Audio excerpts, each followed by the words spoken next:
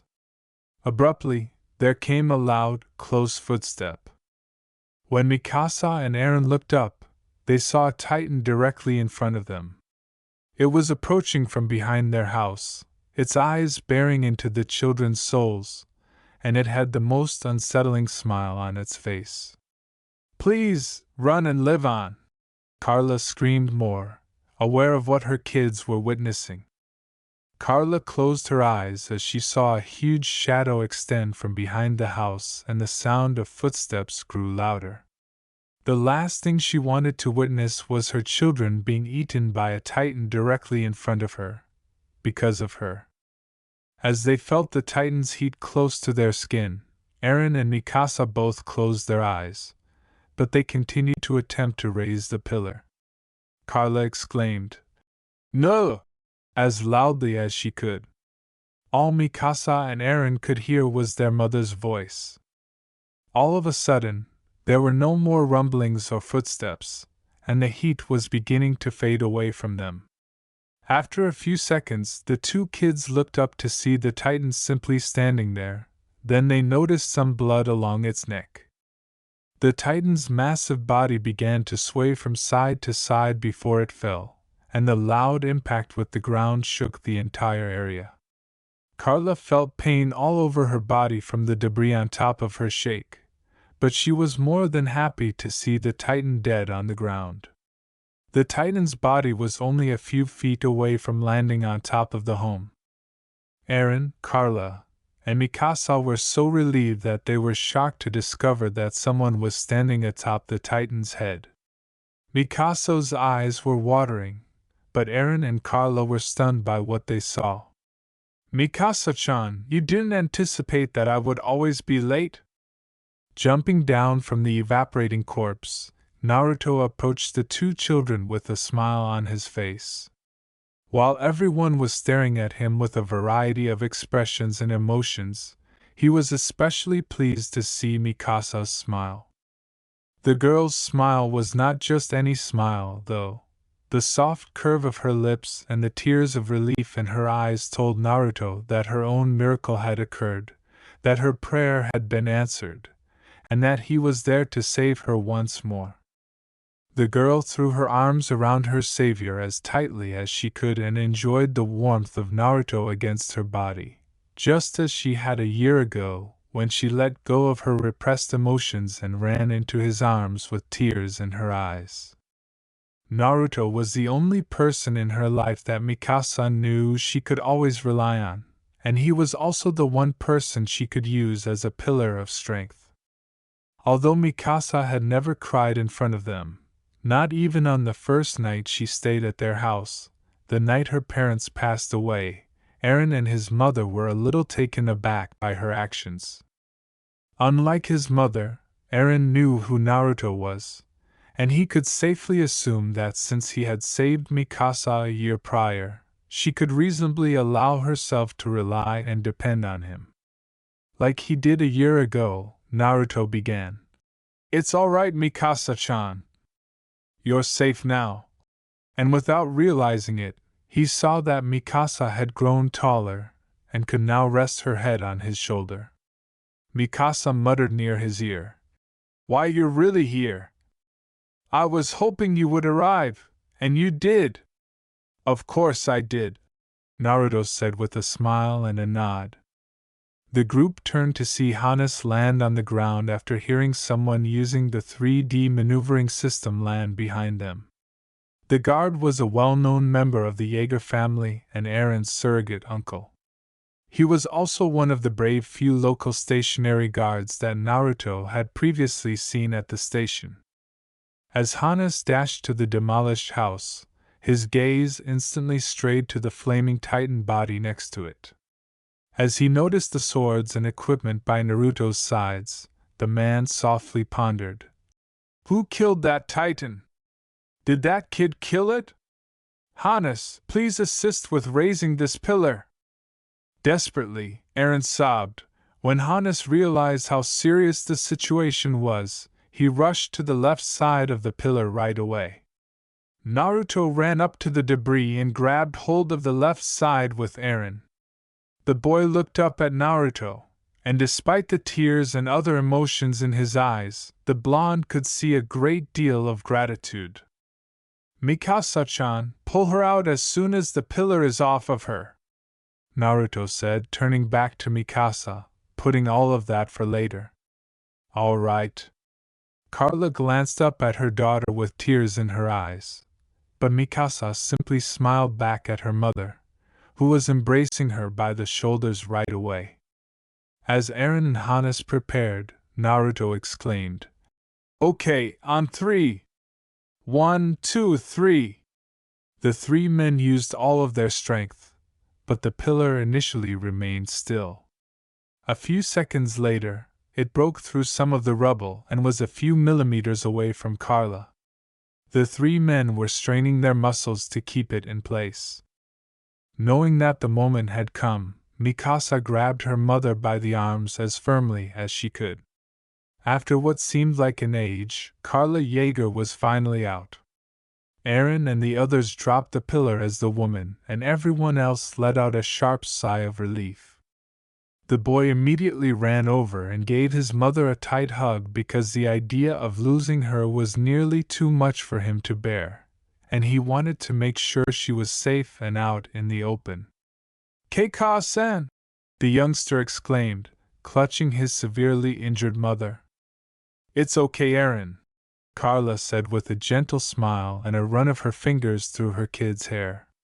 "Mikasa, come here," the mother said, shedding tears as she held her young son close. The thought of losing her children was also too much for her to handle. "I am glad you're safe, Ka-san," the girl said tearfully as she reached down to give her mother a firm hug. Mikasa rarely calls Carla mother because she believes it would be disrespectful to her own mother, but given the grave circumstances, she didn't care. "This is not over. We have to get out of here before more Titans come." Hannes leaned down and took Carla into his arms, saying, "I'll take Carla, you take the children." Hannes performed the 3D maneuver as carefully as he could, holding the severely injured mother in his arms. Naruto grinned at the scene and didn't want to spoil the mood, but Hannes was the more realistic one. In a flash, Naruto turned Eren over on his back and gathered Mikasa in his arms in a bridal fashion. The prince took up with the two children on his back after saying, "We have to get behind wall Rose." Fortunately, they were all still young and not as hefty, so there was hardly enough gas to carry them all. As they glided through the air, Eren hugged Naruto close, making a concerted effort to avoid looking at the blood all over the town. Even though Mikasa was sitting in her savior's arms, she was feeling far safer than she should have been in that circumstance. It may have been a delusion of security, but it gave her mind a brief reprieve. "Thank you, Naruto-san," the girl said, pressing her face against Naruto's chest. "No problem, Mikasa-chan," Naruto said with a smile and a tighter grip on Mikasa.